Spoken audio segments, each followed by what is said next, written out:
Welcome to Showdown. I'm Mark Kasen, and it is Monday, and that's the 16th of June. And I have to tell you that I'm well aware of the fact that the most consequential events that we see happening in the world today are in Iran, in Israel. That's where everything's happening. And we're going to talk about that for sure. I got some other things I want to say first. And then we'll get to what's really important, because what's happening in the Middle East is no joke whatsoever. It's important. It's everything. If we don't get this under control, we've got serious problems coming our way, because it's pretty obvious that the potential for Iran to do damage both to Israel and to the United States, it's not small. It's gigantic. But let me talk to you first about a couple things that are going on in the Trump world that are absolutely ridiculous. And I just don't even know how this kind of thing can be allowed, because if it were anybody else's administration, we wouldn't even be talking about this. This would be long gone. It wouldn't even be happening. He'd be up in front of everybody today saying what he said, and it would be over. He'd be removed. He'd be impeached. He'd be convicted. They might not even go that far. They'd go into his office and they'd say, "You got to leave, pal." That would be the end. And here's what I'm talking about. Today, Donald Trump announced that he's got a new cell phone company called the Trump Cell Phone Company. You know, like when he sold steaks and ties, and he had that university that was a fake. Well, here's the deal. You can get a Trump phone, and it'll cost you $450. And then on top of that, it's going to cost you $45 a month. But here's the problem. This guy's supposed to be running the United States and really the world, for that matter. And he's trying to find ways to sucker people in the United States and around the world into paying him for cell phones. And it's worse than that. Because at the same time that he is announcing the beginning of the Trump phone company,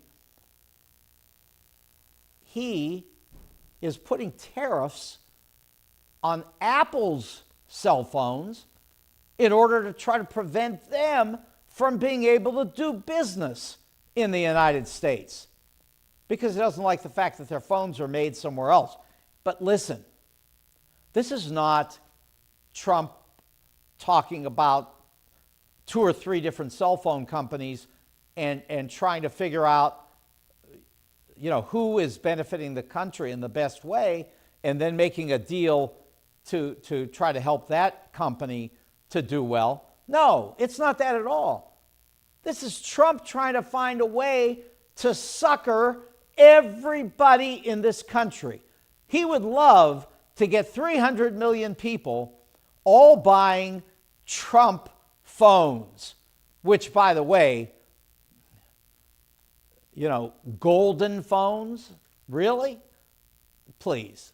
None of this is even worth discussing, because you know that if Obama or Joe Biden came in front of the American people and said that he was going to make it difficult for, let's say, Apple to do business in the United States, and by the way, I'm going to start the Obama cell phone company, and I'm going to sell my cell phones to you.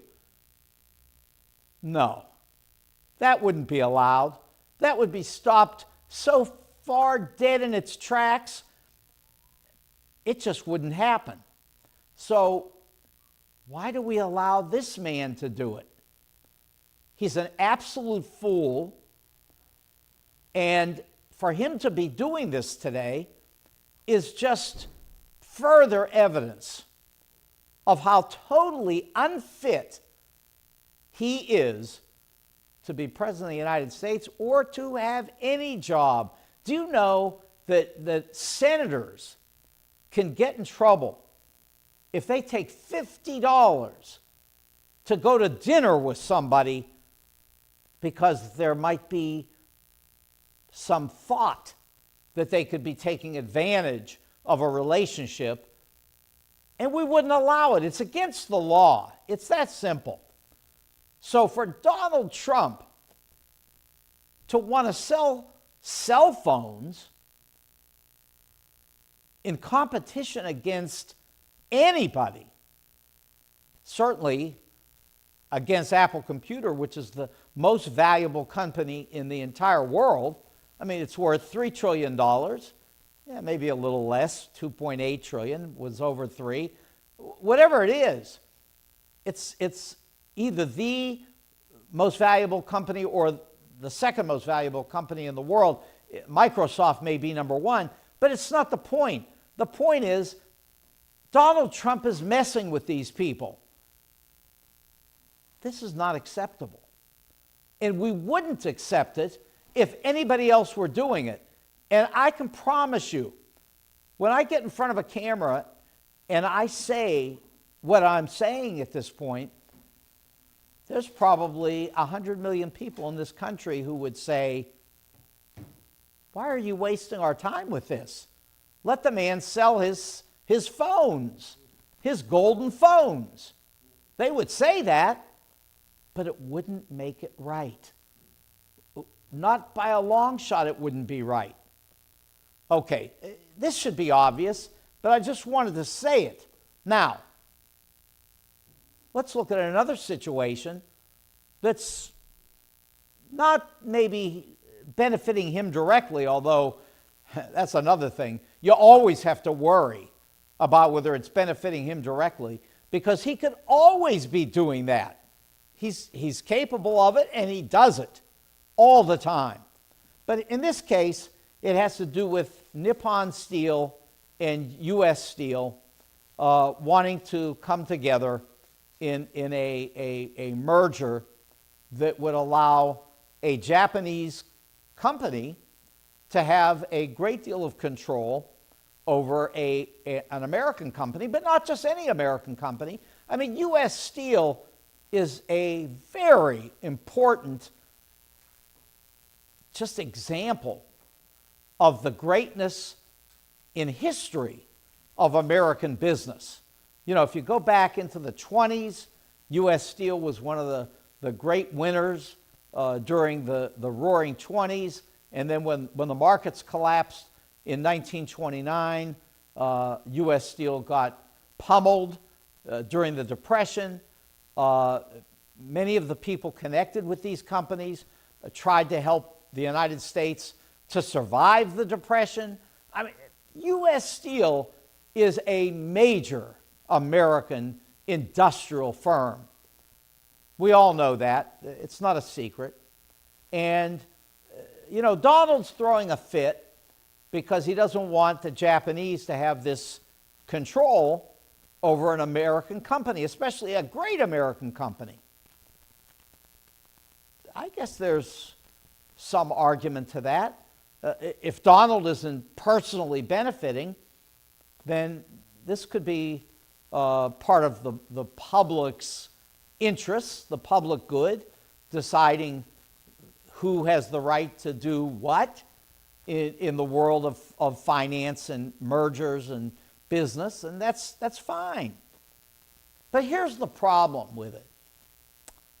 What Donald has done is he has created this special class of stock that would be owned by the United States government, and which the United States government would then have as an ability to decide the ultimate future of U.S. Steel, even Nippon Steel.